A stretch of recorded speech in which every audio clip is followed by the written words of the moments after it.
Bismillahirrahmanirrahim. Assalamualaikum warahmatullahi wabarakatuh.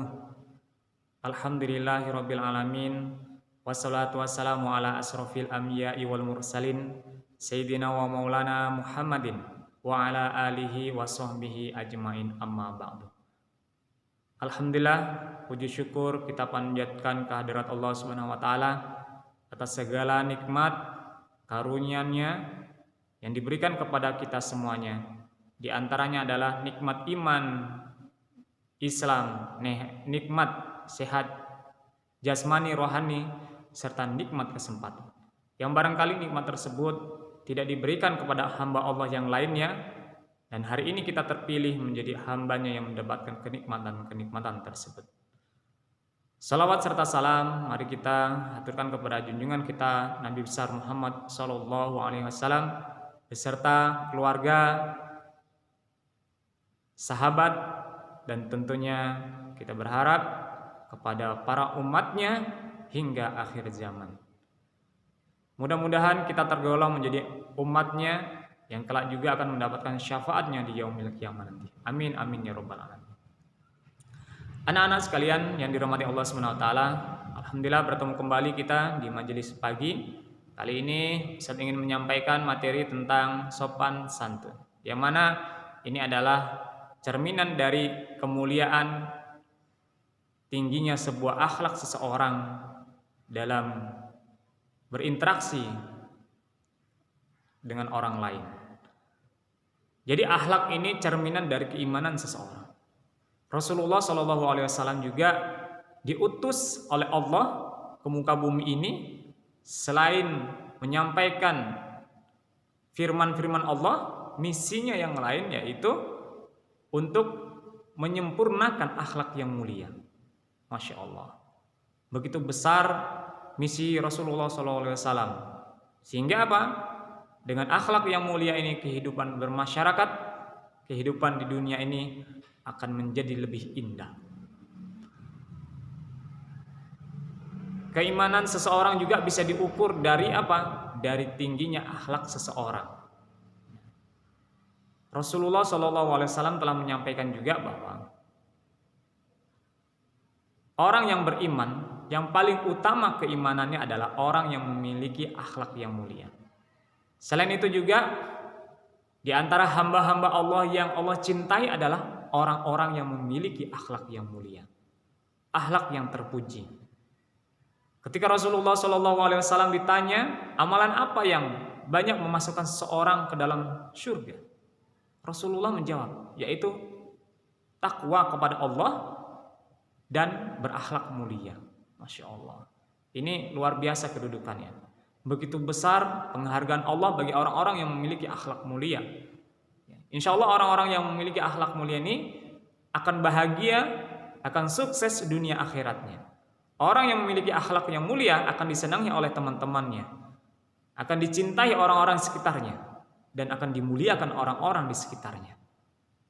Anak-anak sekalian yang dirahmati Allah SWT,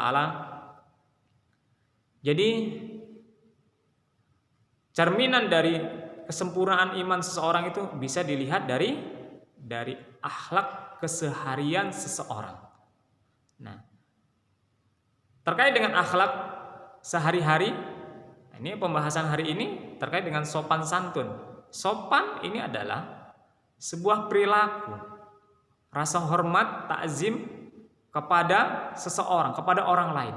Sedangkan santun adalah ini berkaitan dengan keluhuran tutur bahasa, perilaku seseorang, rasa suka menolong, perhatian. Nah, ini kaitannya dengan kesantunan seseorang. Anak-anak sekalian yang dirahmati Allah SWT, jadi banyak sekali orang-orang di sekitar kita barangkali memiliki kedudukan yang tinggi. Lantaran apa? Lantaran dia punya jabatan, dia seorang pejabat. Tapi yang sangat disayangkan adalah ketika ia tidak memiliki cerminan akhlak yang terpuji. Rasulullah itu dicintai oleh umatnya, sahabat-sahabatnya kala itu dan juga dihormati, dihargai oleh orang-orang yang menentangnya karena menjalankan tugasnya sebagai utusan Allah. Rasulullah itu ditentang, itu bukan karena Rasulullah jahat, tidak. Tapi ditentangnya Rasulullah itu karena mereka nggak suka dengan diperintahkan menyembah Allah. Nah, selain itu mereka menghargai, menghormati Rasulullah lantaran apa? Memiliki akhlak yang mulia. Kita sebagai umatnya semestinya mencontoh Rasulullah yang sudah jelas-jelas sukses membina pribadi, membina umatnya hingga memiliki kedudukan yang mulia di hadapan Allah Subhanahu wa taala. Mari dari sekarang latih diri kita sopan. Nah, kalau kaitannya dengan seorang pelajar dalam berinteraksi kepada guru, kepada teman, kita tunjukkan bagaimana menghormati guru. Caranya bagaimana menghormati guru itu? Di antaranya adalah tidak suka membangkang, membantah apa yang menjadi arahan dari ustadz dan ustazah atau guru-guru kalian. Kemudian apa lagi? Terkait dengan tadi, menjaga nama baik guru. Tidak mencela, tidak merendahkan martabatnya. Nah, begitu juga interaksi kalian dengan teman-teman. Tidak boleh kita merendahkan teman-teman, baik itu yang muda atau yang lebih tua dari kita. Hargai mereka, hormati mereka. Karena apa? Mereka juga adalah makhluk Allah yang insya Allah dimuliakan oleh Allah Subhanahu wa taala.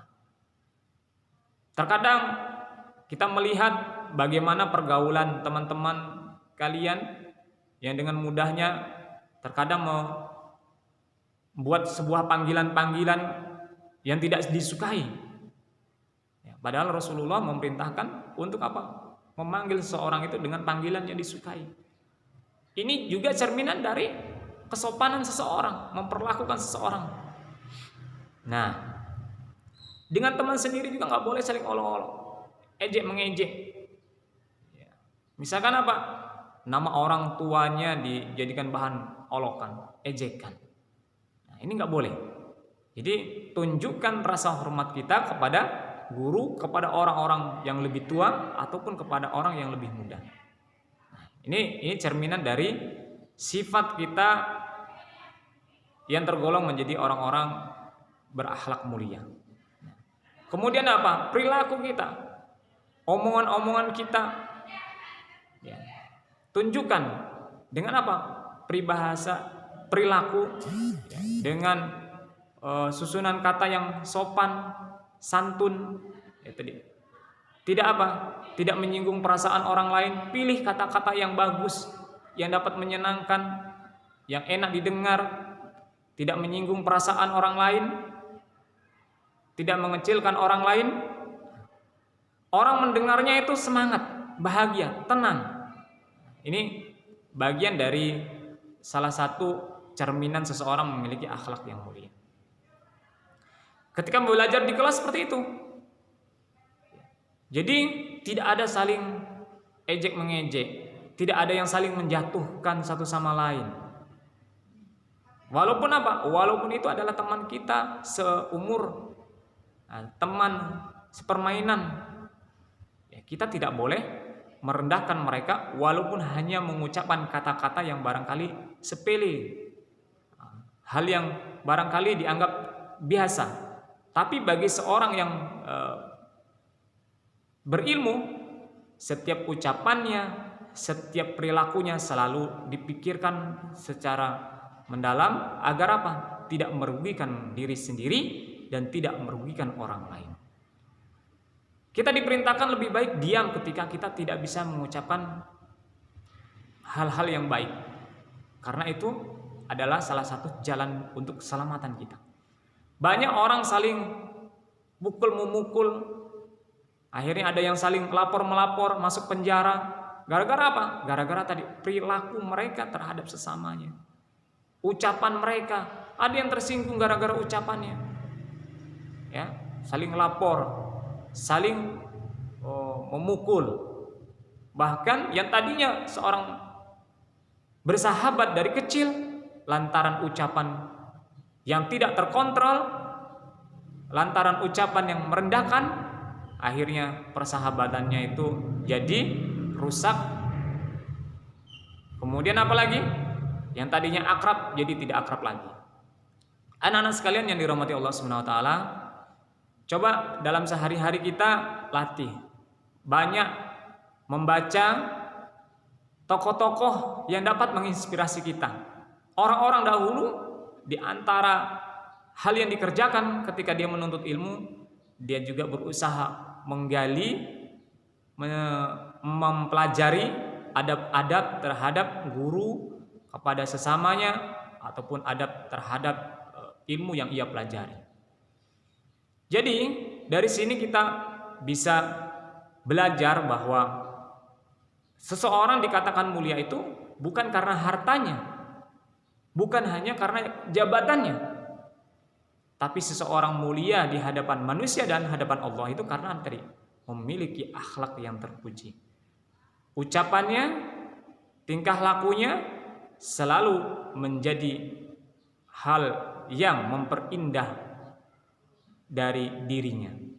Nah, ada orang yang tampilannya bagus, ganteng, cantik, tapi kalau ucapannya selalu menyakitkan, selalu merendahkan, maka dia tidak akan disenangi. Tapi ada orang yang biasa-biasa saja, secara harta tidak punya, kedudukan dia tidak punya, tapi ucapannya selalu enak untuk didengar, tingkah lakunya selalu membuat orang lain betah di sekitarnya, maka dia lebih dihormati ketimbang orang-orang yang berharta, ketimbang orang-orang yang mempunyai jabatan tapi tidak memiliki akhlak yang terpuji. Barangkali pada saat itu dia dihormati lantaran apa? Lantaran segan, takut. Nah, tapi beda dengan orang-orang yang berilmu, ya, dia insya Allah akan selalu dirindukan ketika dia pergi, ya, ketika dia tidak ada selalu dinanti-nantikan, ketika ada akan membawakan kebahagiaan dalam pergaulannya sehari-hari. Barangkali ini saja yang saya sampaikan, mudah-mudahan bermanfaat bagi kita semuanya. Tunjukkan bahwa kita belajar ini diantaranya adalah untuk memperbaiki akhlak, untuk memperbaiki perilaku kita kepada guru, kepada teman saat kita sedang melakukan proses belajar di sekolah maupun pada saat kita belajar berada di rumah. Barangkali ini yang Ustadz sampaikan, mudah-mudahan bermanfaat bagi kita semuanya. Mohon maaf apabila ada kekurangannya. Akhir kalam, wabillahi taufiq wal hidayah.